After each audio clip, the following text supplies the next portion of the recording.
Vamos a recordar que nos vamos a basar en la ley 26702, Ley General del Sistema Financiero. Cuando ustedes realicen sus trabajos de investigación, por favor tienen que basarse en la ley 26702, porque los resultados que le pueden salir en Google pueden pertenecer a resultados de otros países, con legislaciones diferentes, ¿sí? Mucho cuidado con eso, por favor. Bien, en el capítulo 1 vamos a ver el sistema financiero. Y vamos a recordar que el sistema financiero es un conjunto de elementos financieros. Y entre estos conjuntos de elementos vamos a encontrar al mercado financiero. Y el mercado financiero está compuesto por 4 agentes específicos: el agente superavitario, el agente deficitario, el gobierno y los intermediarios. ¿Correcto? ¿Quién es el superavitario? El superavitario es esa unidad económica que se va a caracterizar porque tiene un pequeño excedente de liquidez y además tiene la posibilidad de llevarlo a una institución financiera bajo la modalidad de una cuenta de ahorros, por ejemplo. Luego viene el deficitario, ¿no? El deficitario es la persona que va a esta institución financiera, ¿no? Los intermediarios, justamente a buscar el dinero que los superavitarios han depositado. Pues desde ahí podemos entender que existe una intermediación financiera, ya que este intermediario, que puede ser un banco, una financiera, una pyme, una caja, se encarga de quitarle el dinero a este para luego entregárselo a este. Es decir, captación desde el superavitario para poder realizar una intermediación hacia la colocación a un deficitario.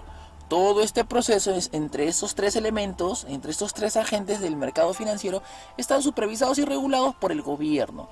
En este caso, el gobierno va a estar representado muy básicamente por el Banco Central de Reserva del Perú, BCRP, la Superintendencia de Bancas, Seguros y AFPs, SBS, y la Superintendencia de Mercado de Valores, SMV. Cada una con funciones muy diferentes y específicas, ¿sí? Eso lo vamos a ver posteriormente. Bien. Además, habíamos mencionado hace unos momentos que existe la intermediación, ¿verdad? ¿Te acuerdas que te dije que en esta parte, esta institución tiene que intermediar entre el superavitario y el deficitario?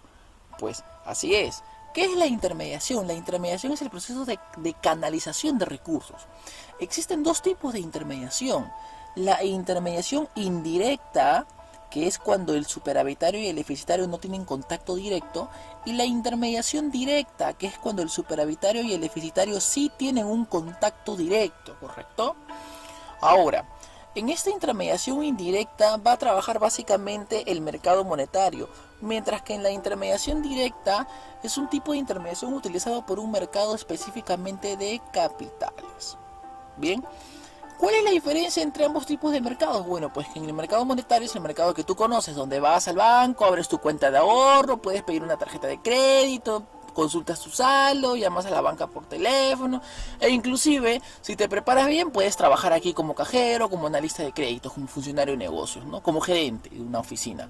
Pero el mercado de capitales es un mercado poco conocido por las personas comunes, ¿no? Es un mercado que no ha sido muy manoseado por los profesionales, sobre todo acá en el Perú. En otros países sí. ¿A qué me refiero con esto? Que el mercado de capitales es un mercado un poco más corporativo, es decir, es en donde las grandes empresas están entrando para poder financiarse.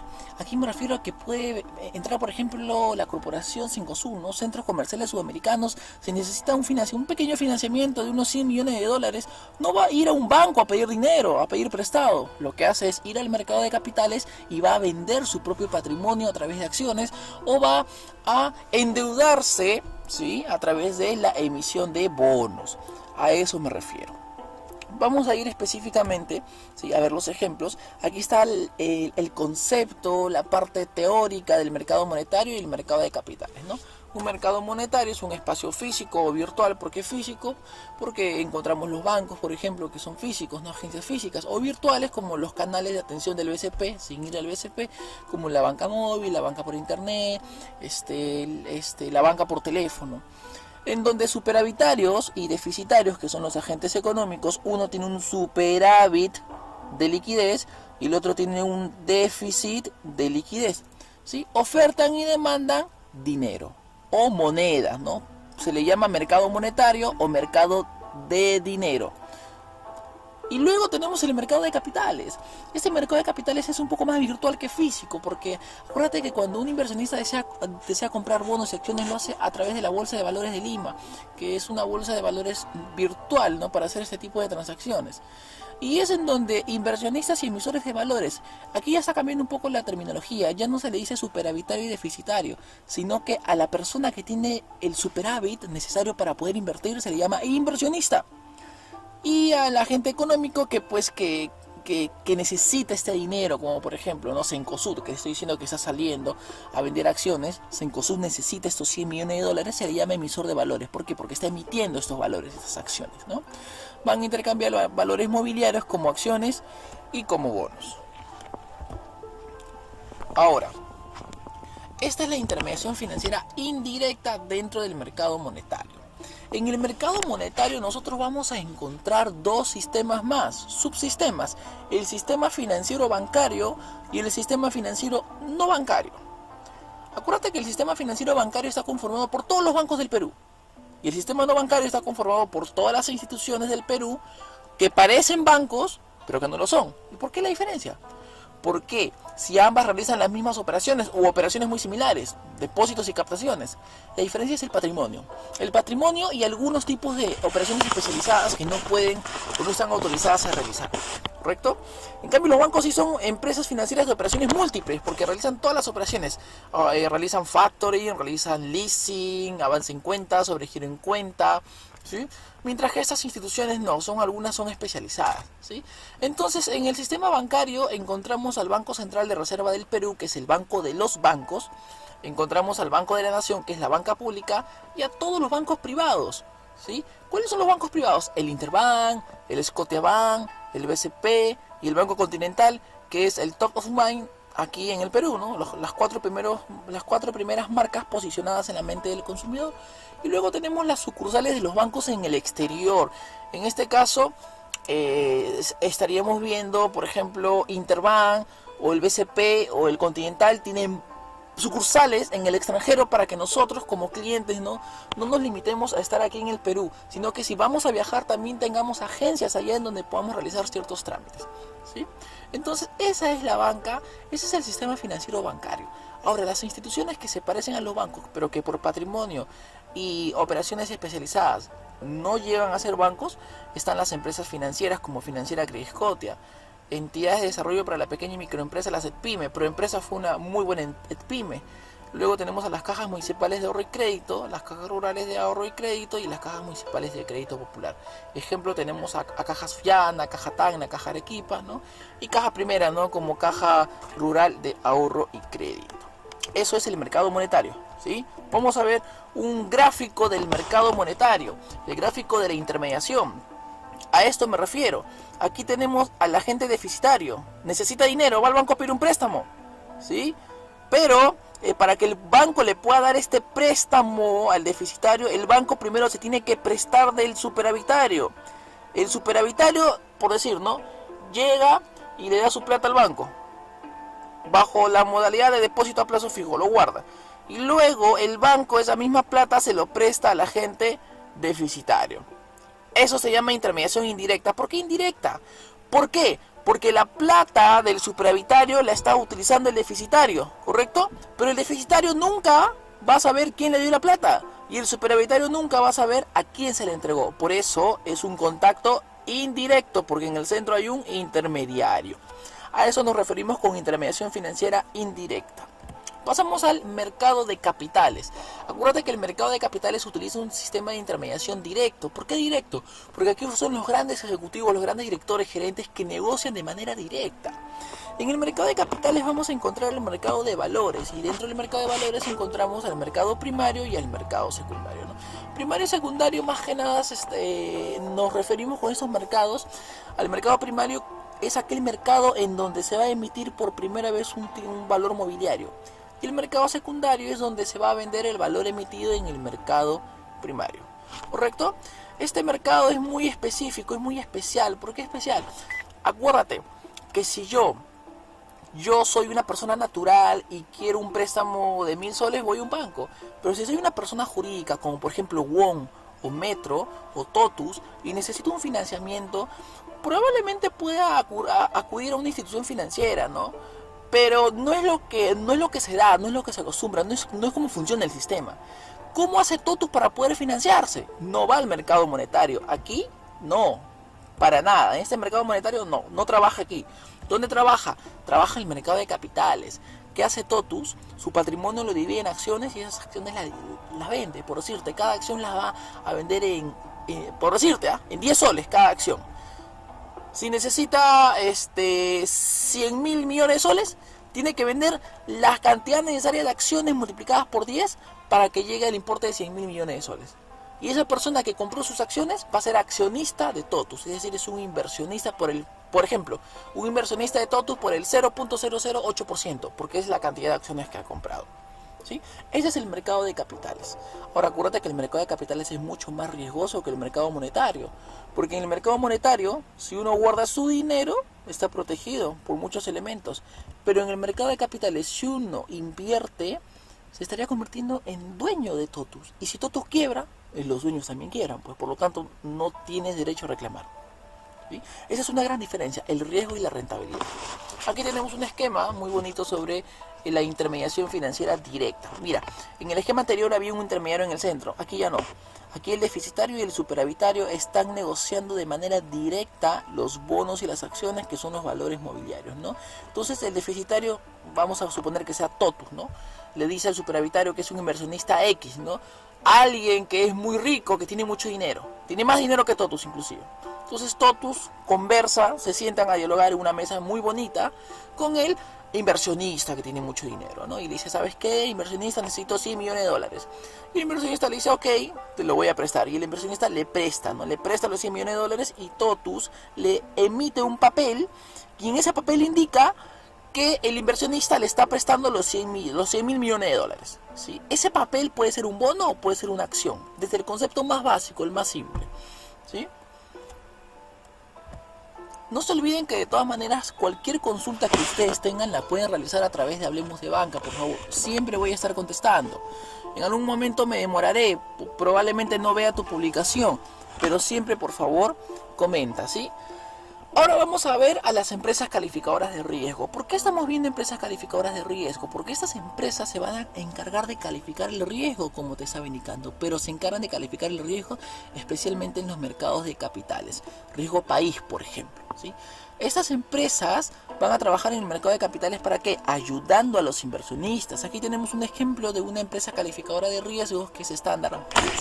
Y en el gráfico de Standard & Poor's estamos visualizando las empresas AAA, por ejemplo, desde las mejores hasta las empresas calificación D, que son supuesta y entre comillas las peores empresas.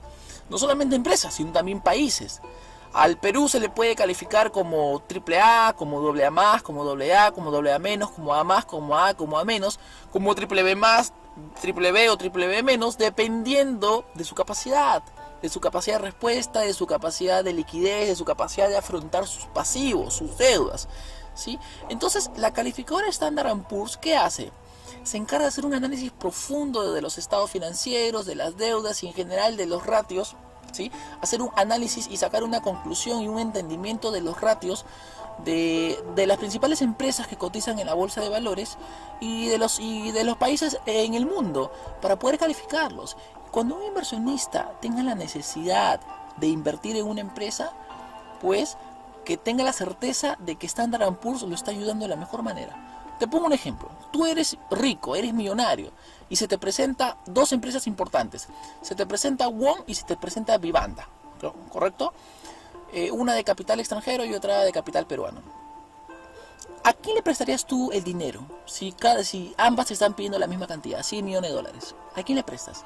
Las dos son muy buenas empresas, tienen muy buen público, etc, etc, etc. Si tú quisieras apoyarte en un criterio mucho más fundamentado, mucho más estudiado, podrías apoyarte en el criterio de una empresa calificadora de riesgo como Standard & Poor's. Por decirte, no sé qué calificación le habrá puesto Standard & Poor's a Vivanda y a Won, pero probablemente Standard & Poor's le haya puesto una calificación de A+ a Won y de A Vivanda. De esa manera, yo como inversionista puedo estar más seguro de invertir en won, que tiene calificación A más. Las dos son A, son muy buenas, pero una es un poquito mejor que la otra, ¿sí? No solamente me voy a basar en la calificación de riesgo de las empresas calificadoras de riesgo, sino que también en mi propio análisis, los asesores que yo como inversionista puedo contratar para que me digan, oye, ¿sabes qué? Diego, invierte aquí y aquí no. Aquí tenemos un mapa conceptual del sistema financiero. Acuérdate que el sistema financiero peruano es un conjunto de elementos financieros y uno de esos elementos es el mercado financiero. El mercado financiero está conformado por el mercado monetario y el mercado de capitales. Ahora, el mercado monetario utiliza una intermediación financiera indirecta.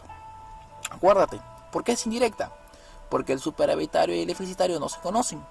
Y el mercado de capitales se utiliza un sistema de intermediación financiera directa. ¿Por qué? Porque el superavitario y el deficitario sí se conocen.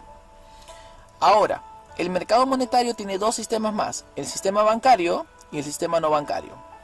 El sistema bancario está conformado por el Banco Central de Reserva del Perú, el Banco de la Nación, que es la banca pública, y la banca privada, ¿no?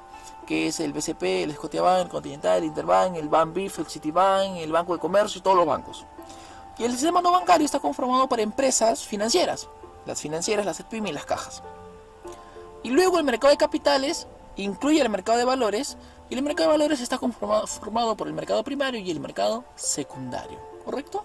Y aquí tenemos pues una sociedad agente de bolsa que es la que se encarga de asesorar a las empresas en el proceso de cotización. Vamos a remarcar algunas diferencias muy importantes antes de entrar al capítulo número 2. Acuérdense que en el mercado de capitales hay mucho más riesgo. ¿Por qué? Porque yo aquí estoy comprando directamente acciones o bonos de una empresa grande. Si esta empresa grande quiebra, ya, y he comprado acciones, soy accionista. Quiere decir que prácticamente he quebrado. Si he comprado bonos, soy bonista y tendría que entrar a una junta general de acreedores y en orden de llegada pues me correspondería mi pago. Si es que tengo suerte me pagan, ¿no? En cambio acá no. Acá casi no hay riesgo. Porque si yo abro una cuenta de ahorros, guardo 1000 soles en el banco y el banco se declara en quiebra, igualito el banco tiene que devolverme mi dinero. ¿Por qué? Porque existen muchos elementos de protección. Los vamos a ver posteriormente, ¿correcto? Muy bien. Entramos al capítulo número 2, el negocio bancario, de donde las instituciones financieras obtienen su ganancia. Mira qué interesante este gráfico. Acá tenemos a una empresa del sistema financiero. Ya te he dicho que puede ser cualquiera, banco, pyme, caja, financiera. Y la empresa del sistema financiero se encarga de buscar a un superavitario. ¿Para qué? Para quitarle su dinero. Le dice a través del marketing, mira superavitario, tráeme 1000 soles y yo te voy a ofrecer una muy buena tasa pasiva del 3%, le dice, ¿no? Y el superavitario con todo y el marketing contento se va al banco y le entrega el dinero. Ese proceso se llama captación. Está captando 1000 soles. Acuérdate que ese superavitario se caracteriza porque tiene un superávit de liquidez, tiene ese exceso que lo puede llevar a una institución financiera. ¿Correcto? ¿Qué busca el superavitario? Pues busca que le paguen bien, entre comillas, y busca seguridad. Lo que actualmente busca un superavitario más que nada es seguridad y poder ahorrar, ¿no? Ahora, no solamente puede quitarle el banco su plata al superavitario como depósito a plazo fijo, sino también le puede decir, oye superavitario, ven y abre una cuenta de ahorros. O superavitario, tú que eres persona jurídica, necesitas administrar tu dinero, ven y abre una cuenta corriente. O traslada tus CTS aquí y yo lo administro por ti, ¿no? Bajo estos 4 productos del pasivo, porque se llaman productos del pasivo. ¿Por qué, profesor, se llaman productos del pasivo? Por una sencilla razón. Observa, yo te pregunto, cuando el banco le quita su plata al superavitario, ¿quién le debe a quién? ¿El banco le debe al superavitario o el superavitario le debe al banco? Es lógico, el banco le debe al superavitario. Por lo tanto, el banco tiene una deuda. Aquí está clarito, deuda. ¿Y sinónimo de deuda? Obligación. Sinónimo de obligación, pasivo o cuenta por pagar. Y por eso se le llama productos del pasivo, porque son productos que representan deudas para el banco. ¿Y el banco te va a pagar por quitarte tu plata? Sí, te va a pagar una tasa nuevamente pasiva. ¿Por qué? Porque para el banco representan pasivos, es decir, representan deudas. Muy bien. ¿Qué hace el banco con tu dinero? No lo guarda en la bóveda y lo acaricia. Ese dinero el banco lo va a llevar a un deficitario. Va a buscar a alguien que necesite dinero, que tenga una buena idea para poder seguir invirtiendo en su negocio. Y se lo va a prestar. Toma, te voy a prestar este dinero. Por un tema pedagógico, vamos aquí a hablar un poquito del encaje, ¿ya? Las empresas del sistema financiero acá en el Perú tienen la obligación de encajar un porcentaje de todas las captaciones, ¿sí? Si esta empresa, este banco está captando 1000 soles, el BCR le va a decir y le va a exigir: oye, banco, tú no puedes prestarle todos los 1000 soles, tienes que darme a mí el 9%, dice el Banco Central de Reserva del Perú, al banco, a la empresa financiera. ¿Y cuánto es el 9% de 1000? 90 soles. Entonces 1000 menos 90, 910. Solamente va a poder prestar 910 soles. A ese proceso se le llama colocación. ¿A quién coloca los 910 soles? Al deficitario, que es la unidad económica financiera que se caracteriza por tener una deficiencia de liquidez. Ahora, el banco, por prestarle esos 910 soles, le tiene que cobrar una tasa de interés, y se le llama tasa de interés activa. ¿Por qué se le llama activa, profesor Diego Torres? Por una sencilla razón. Aquí te vuelvo a preguntar: ¿quién le debe a quién? ¿El banco le debe al deficitario o el deficitario le debe al banco? Es lógico, el deficitario le debe al banco. Por lo tanto, ¿el banco tiene una cuenta por cobrar o tiene una cuenta por pagar? Fácil, el banco tiene que cobrarle al deficitario, por lo tanto tiene una cuenta por cobrar. Sinónimo de cuenta por cobrar: activo. Sinónimo de activo: acreencia. Sinónimo de acreencia: derechos. Y vamos a llamarle activos a todos aquellos productos que para el banco representen cuentas por cobrar. Por lo tanto, si el banco le tiene que pagar una tasa al superavitario, le paga una tasa pasiva porque representan deudas. Y si el banco le tiene que cobrar al deficitario, le tienen que cobrar una tasa activa porque representan cuentas por cobrar. ¿Qué busca el deficitario cuando busca un préstamo? Busca un buen plazo, busca una buena tasa, es decir, que sus cuotas se acomoden a su presupuesto, a su flujo de caja proyectado, y que además pues se pagan una tasa pues considerable, ¿no? Una tasa tratable. En la realidad eso no sucede. Observa, fíjate, el banco le está pagando el 3% al superavitario por sus 1000 soles, y por prestarle a este deficitario le está cobrando el 60%. ¿Te das cuenta? Así es, esa es la ganancia del banco, de ahí viene su ganancia. Ahora, no necesariamente tiene que prestarle bajo la modalidad de una tarjeta de crédito o un préstamo en efectivo. Hay otros productos financieros del activo, como avances y sobregiros en cuentas corrientes para personas jurídicas, leasing y factoring para personas jurídicas, descuento de documentos, que puede ser de letras y de pagarés, también para personas jurídicas, ¿sí? Así es. Profesor, pero si necesita más de 910, es lógico que se le puede prestar mucho más. Por un tema pedagógico te estoy haciendo hincapié en que no puede prestar todo lo que capta, ¿sí? A eso me refiero, nada más. Y siempre tiene que tratar que coincida. Si por aquí capta 12 meses, por aquí tiene que prestar a 12 meses. ¿Quién se encarga de hacer todo ese proceso? El área de tesorería en una institución financiera. Vamos por aquí. ¿De dónde obtiene la ganancia las instituciones financieras? De aquí, pues observa. El banco le va a pagar una tasa efectiva anual del 3%. Ojo, ya no se habla de TEA, se habla de TREA. Ah, ya. Entonces el banco por ahí que le pueda cobrar un mantenimiento, por ahí que por X u otra razón, por una consulta, por un retiro, X circunstancias, ¿sí? Muy al margen del tipo de producto, el banco le está cobrando por algo. Y como le ha cobrado, entonces el cliente ya no va a ganar lo que pensaba que iba a ganar, sino va a ganar un poquito menos. A eso se le llama TREA, el rendimiento real de los depósitos, ¿sí? 2.5%. Ahora, al cliente le dijeron: te voy a cobrar el 60% por prestarte este dinerito. Pero quizás el banco no fue muy claro y no le explicó que aparte tenía que pagar un seguro de gravamen, que aparte tenía que pagar una comisión por mantenimiento de la tarjeta de crédito, XX circunstancias, cuales quieran que sean. Entonces se va a incrementar un poco más la cuota que tiene que pagar el cliente, ¿verdad? Por lo tanto ya no va a pagar el 60%, sino tiene que pagar un poco más, que es el 63.71. ¿Por qué lo estoy poniendo este ejemplo de esta manera? Porque anteriormente se hablaba de TEAs. Ahora, por el tema de la ley de transparencia, ¿sí? Acuérdate, hay una ley que dice: la empresa tiene la obligación de difundir información de conformidad con la ley 29888, ¿no? Aparte también de la iniciativa Hablemos Más Simple y del programa Pregunta No Más, nos están diciendo que las instituciones financieras tienen la obligación de expresarse en términos de TREA para productos del pasivo y en términos de TCEA, tasa de costo efectiva anual, para productos del activo. Es decir, lo que realmente te va a rendir tu depósito y lo que realmente te va a costar tu crédito. Traducido a números, el banco le va a pagar 13 soles con 44 céntimos al superavitario por captar 1000 soles y le va a cobrar 266 soles con 65 céntimos al deficitario por prestarle 910 soles. ¿Correcto? Totales, 1013 con 1176. Si hacemos una pequeña resta a la tasa activa que el banco está ganando, está cobrando, ¿sí?, por prestar esa plata que ni siquiera es del banco, está ganando 266,65, está cobrando, ¿correcto? Es el término correcto. Y la tasa pasiva, que es la que el banco tiene que pagarle al superavitario, es 13 soles con 44.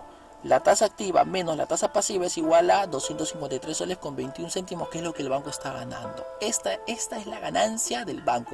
A esta ganancia se le llama spread financiero, la ganancia de la institución financiera. Y ojo, que aparte tiene 90 soles guardados en el Banco Central de Reserva. ¿Sí?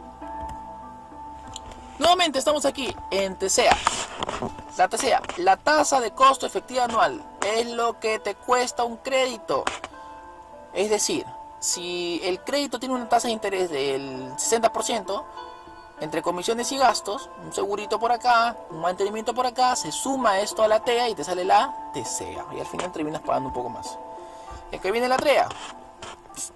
Si abres una cuenta de ahorros, ¿sí?, y por decirte, ¿no?, el banco te dice, tienes que mantener un saldo mínimo de equilibrio, por decir, de 900 soles. Si tienes menos de 900 soles, te vamos a cobrar todos los meses 8 soles de mantenimiento.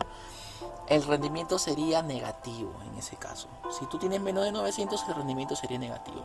El banco tiene que ser muy claro. Hay personas que han dejado su dinero, por decir, 300 soles, han esperado 1 año, 2 años, 3 años, han regresado y no han tenido ni un solo. ¿Por qué? Porque el banco todos los meses ha cobrado 8 soles y el cliente no sabía. Uno tiene que ver siempre el rendimiento real. ¿Quién lo regula esto? ¿De quién fue la iniciativa? Del Sistema de Relaciones con el Consumidor de la Asociación de Bancos del Perú, ASBank. ¿Qué es una institución financiera? Una institución financiera es un intermediario financiero que capta dinero del superavitario y lo coloca en el deficitario. Tan sencillo como eso, intermediación financiera.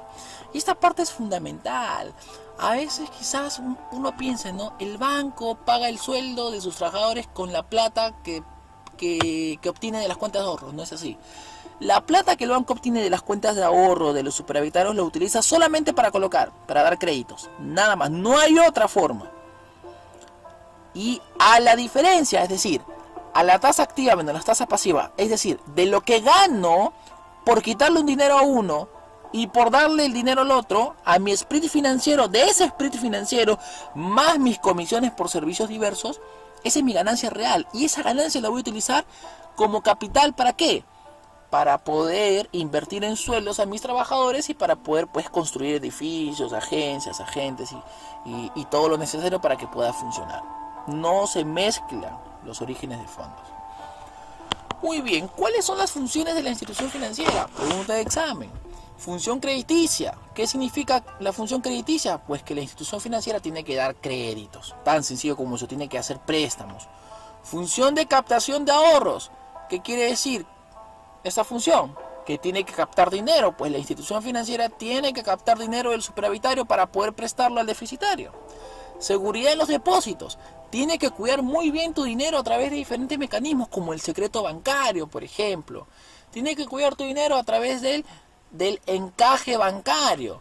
Y otras modalidades que no tienen que ver con los productos del pasivo, pero te lo menciono por si acaso por ahí, si lo quieras buscar, a través de las provisiones genéricas específicas, ¿no?, y procíclicas, y también a través de la confidencialidad de la información. Muy bien, creación de medios de pagos. ¿En qué consiste la creación de medios de pagos? Que la institución financiera busque formas de acercar a sus clientes sin necesidad de que el cliente vaya a la institución financiera. Antes eran puras agencias, tenían que hacer colas inmensas en los bancos para poder realizar un pago. Ahora ya no, todo su pago lo puedes realizar a través de agentes. Por ejemplo, en el caso del BCP, puedes hacer tus pagos en los agentes BCP. O puedes hacer tus pagos en los cajeros automáticos. Hay cajeros automáticos que reciben dinero, reciben hasta 50 billetes de 200 soles juntos, es decir, 10.000 soles. Puedes hacer un pago de 10.000 soles sin necesidad de tener contacto con un ser humano.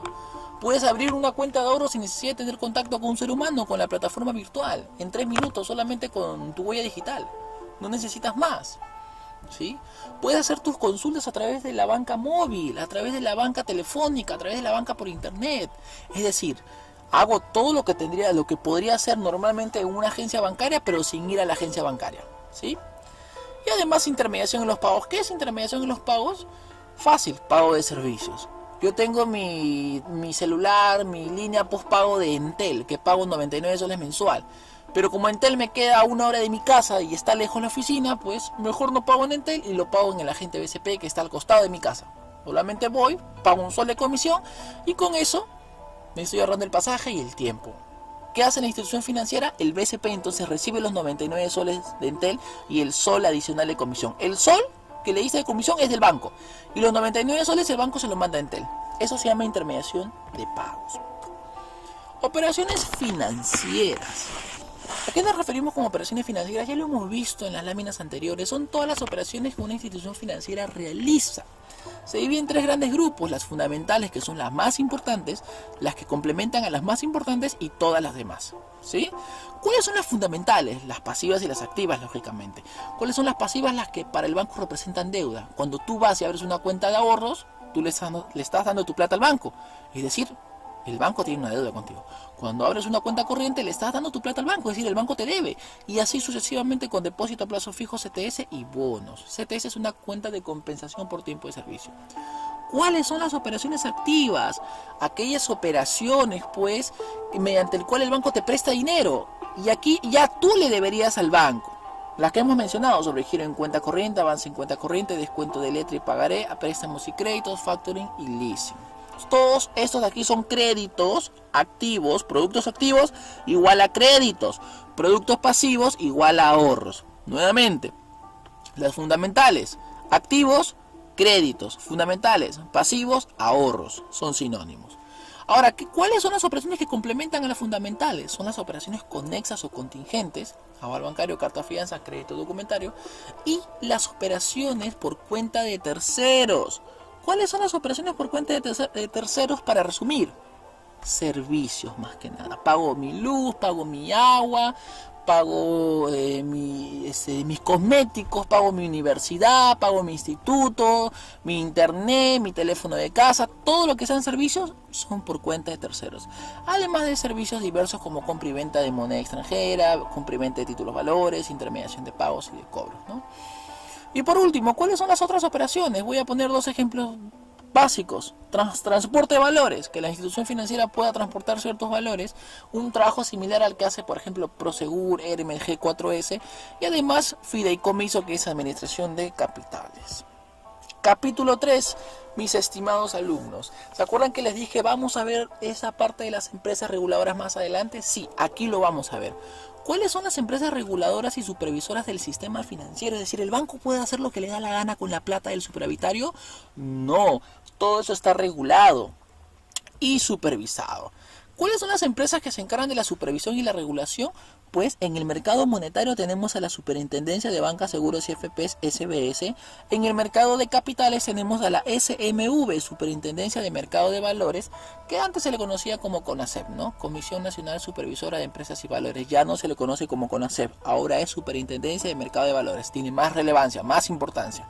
Y por último, y no por ello menos importante, el Banco Central de Reserva del Perú, que es el que se encarga de la estabilidad monetaria en todo el país. Vamos a comenzar con el primero, la Superintendencia de Bancas, Seguros y FPs. Bueno, en realidad esto de aquí es texto, lo voy a resumir y aquí te estoy resaltando las palabras clave. Supervisión. Se encarga de todo lo que es supervisión nada más, no hace ningún tipo de regulación. Funciones, por ejemplo, si hay un banco que está lavando activos, en el caso del HSBC aquí en el Perú, que estuvo lavando activos, la superintendencia, la SBS, se encarga de extirparlos del país, de votarlos. Y eso fue lo que hizo. La superintendencia votó al HSBC, pero el HSBC se quedó, pues, pero con otro nombre, con el nombre de Banco GNB. ¿Correcto? La superintendencia sacó al HSBC porque lavaba activos. ¿Cuáles son otras funciones de la SBS? La SBS también se encarga, por ejemplo, de poder alertar a las demás instituciones financieras de que un cliente es un moroso, de que un cliente está pagando mal. También se encarga, tiene esas funciones, ¿no? Por eso la SBS es una central de riesgo pública, entre otras funciones. Vamos a ver, el Banco Central de Reserva del Perú. Una función del Banco Central de Reserva del Perú es la de la regulación de la moneda nacional. Y te estoy resaltando, mientras que la SBS supervisa, el Banco Central de Reserva regula y regula todas las empresas del sistema financiero, específicamente las del mercado monetario. Funciones. Si yo soy persona natural y quiero hacerme un préstamo, me voy al banco. Pero si el banco se quiere hacer un préstamo, va al BCR. El BCR es el banco de los bancos. Yo, persona natural, quiero guardar mi dinero, me voy al banco. El banco quiere guardar su dinero, se va al BCR. ¿Cómo lo guarda? Bajo la modalidad de encaje, no te olvides. El BCR le dice a los bancos, si vas a captar dinero, dame una partecita, que puede ser el 4, el 5, el 6, el 10, el 11%. Eso se llama encaje. En nuestro país manejamos 3 tipos de encaje. El encaje exigible es igual al encaje legal más el encaje adicional. Y por ley el encaje legal no puede exceder el 9%. Para resumir, la función más importante del Banco Central de Reserva del Perú, ¿cuál es? La de estabilizar el dinero, el tipo de cambio, de que la inflación no se dispare y que los precios no suban, ¿sí? Esa es la principal función del Banco Central de Reserva. La Superintendencia de Mercado de Valores, ¿de qué se encarga? De reglamentar el mercado de valores. Como te dije, ¿no? Esas empresas calificadoras de riesgo también se tienen que regir bajo las leyes de la Superintendencia de Mercado de Valores. ¿Qué calificadora de riesgo, profesor? Standard & Poor's, la que te mencioné, ¿te acuerdas que te decía que califica con A, AA+, AA-? Sí, se rigen bajo las leyes del mercado, de la Superintendencia de Mercado de Valores. Si yo soy inversionista, tengo que sentirme protegido por alguien, por la Superintendencia de Mercado de Valores. Eso no significa que si soy inversionista, le di mi plata a Totus, si Totus quiebra, la Superintendencia le va a decir a Totus que me devuelva. No, la Superintendencia me da la información necesaria para que yo pueda tomar una buena decisión. Es decir, que si yo veo el estado financiero de Totus, yo estoy completamente seguro que ese estado financiero es real, porque está auditado. Exigencia del mercado de valores. Finalizamos con el Fondo de Seguro de Depósitos, otra modalidad para que tus ahorros estén bien protegidos en el mercado monetario. Ojo, monetario, es el Fondo de Seguro de Depósitos. La Superintendencia de Bancas, Seguros y FPs exige a las instituciones financieras peruanas que aporten una prima mensual al Fondo de Seguro de Depósitos durante por lo menos 2 años para que tu dinero esté protegido, ¿sí? Tenemos aquí un pequeño esquema. Fíjate cómo en el año 1991, cuando entró el ex presidente Alberto Fujimori, el Fondo de Seguro de Depósitos estaba en 2.500 soles. ¿Qué quiere decir esto?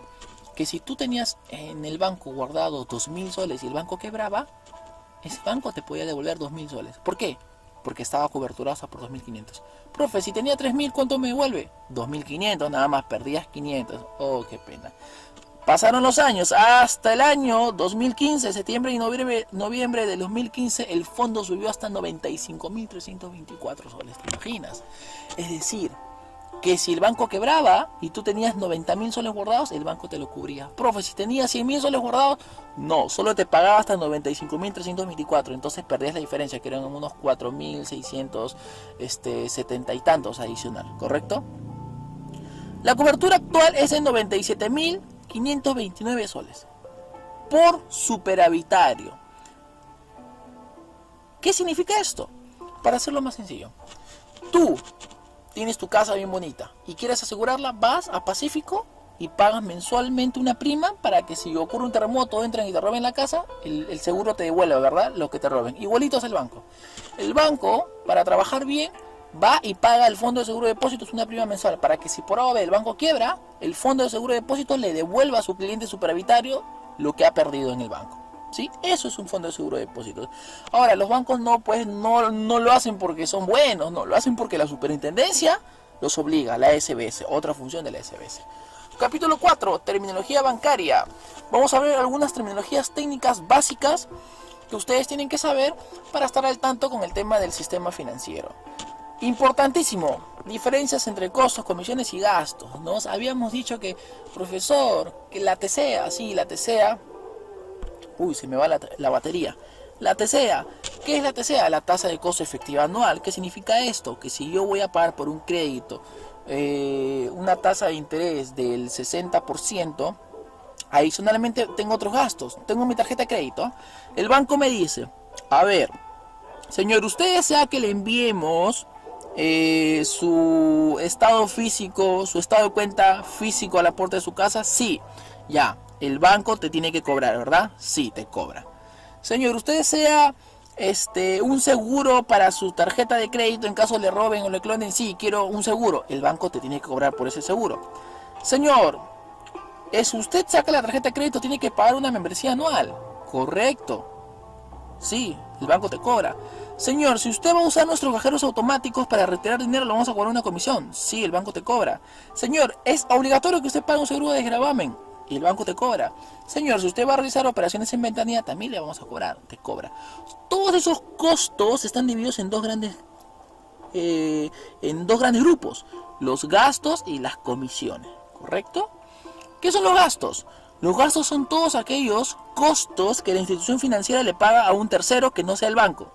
Es decir, el banco te lo cobra a ti como cliente, pero no porque el banco se lo vaya a quedar, sino el banco se lo tiene que dar a otra empresa. Porque el banco no te va a llevar el estado de cuenta a tu casa, lo hace la empresa de courier. El banco no te va a proteger tu tarjeta, lo hace la empresa aseguradora, puede ser Pacífico, Mafre, Rimac. El banco no te va a cobrar la membresía, la que te cobra membresía es la red comercial de pago electrónico, que puede ser Visa, puede ser Mastercard, puede ser Diners Club, puede ser American Express. Todos los gastos por terceros, todos los costos por terceros son gastos. El banco no te va a cobrar el seguro de gravamen, te lo cobra la aseguradora. Pero el banco sí te va a cobrar el uso del cajero automático, porque es del banco. El banco sí te va a cobrar el uso de ventanilla, porque es del banco. Estas de acá son comisiones. Todo lo que te cobra el banco se llaman comisiones. Y todo lo que te cobra el banco, pero para otras empresas, para terceros, se llaman gastos. ¿Correcto? Bien, antes que se nos falle la batería. Central de riesgos, parte muy importante. Acuérdate que te había mencionado que la Superintendencia de Banca, Seguros y FPs es una central de riesgo pública. Y luego tenemos otras centrales de riesgo privadas. En este caso tenemos a Infocor, Equifax y Sentinel. ¿Para qué sirven estos? Si tú eres, por ejemplo, analista de crédito y quieres darle crédito a un cliente, tienes que ver si este cliente paga bien. Y yo no voy a estar tocándole la puerta a todos los bancos para preguntarle si el cliente paga bien. No, simplemente con el DNI del cliente hago la consulta en la SBS y la SBS me va a decir, pues no, si el cliente paga bien o le paga mal a tal banco, ¿no? Por ejemplo, yo trabajo en el Continental y el cliente tiene un crédito en el BCP. Yo consulto aquí y la SBS me tiene que decir si ese cliente le paga bien al BCP. Es otra de las funciones de la SBS. Así como la SBS tiene esa función, hay otras empresas privadas que se dedican a lo mismo, pero te dan un poquito más de información. Como por ejemplo aquí la SBS solamente te da información de deudas financieras, pero Infocor o Sentinel o Experian te dan información de deudas financieras, coactivas con SUNAT, deudas por que si es que le debe a los institutos, por protestos, etcétera, etcétera, etcétera. ¿Sí? Aquí está la calificación del deudor según la SBS. ¿Qué significa esto? Si el cliente paga sus créditos puntualito y máximo se demora hasta 8 días en pagar, es un cliente normal. Si este cliente paga sus créditos de 9 a 30 días, es un cliente CPP con problemas potenciales. Si este cliente ya no tiene plata para pagar su préstamo y ya se está demorando hasta 60 días, es deficiente. Si este cliente, por más que el banco intente cobrarle, ya no está pagando y ya tiene más de 120 días de demora, se llama un cliente pérdida. De 61 a 120 todavía es dudoso, me pagará, no me pagará, pero si ya se demoró más de 120 días, la institución financiera lo califica como cliente pérdida y eso lo reporta la SBS. Esta calificación solamente es válida para pequeña empresa, microempresa y consumo revolvente y no revolvente. Es lógico que cuando estás en categoría normal todos los bancos te dan dinero y la SBS le dice a todos los bancos que eres normal. Si este cliente es normal, la SBS indica a todos los bancos, hay que darle dinero, pero hay que evaluarlo. Y cuando estás en pérdida, la SBS le dice y le indica a todos los bancos que estás en calificación pérdida y que nadie te dé dinero. Para eso sirve. Muy bien, mis estimados alumnos, estamos terminando justo a tiempo. Recuerden, si tienen alguna pregunta, por favor háganla a través de Hablemos de Banca. Con ustedes les ha hablado, les ha explicado el profesor Diego Torres. Ahí está mi correo electrónico de torrec@escuelavitae.org. De verdad ha sido un enorme gusto poder estar con ustedes y hablar un poquito más acerca del sistema financiero. Recuerden que pueden hacer todas sus preguntas a través del círculo formativo Hablemos de Banca. Yo estaré muy gustoso de poder contestarles. De verdad que tengan un extraordinario día. Será hasta otra oportunidad. Muchísimas gracias.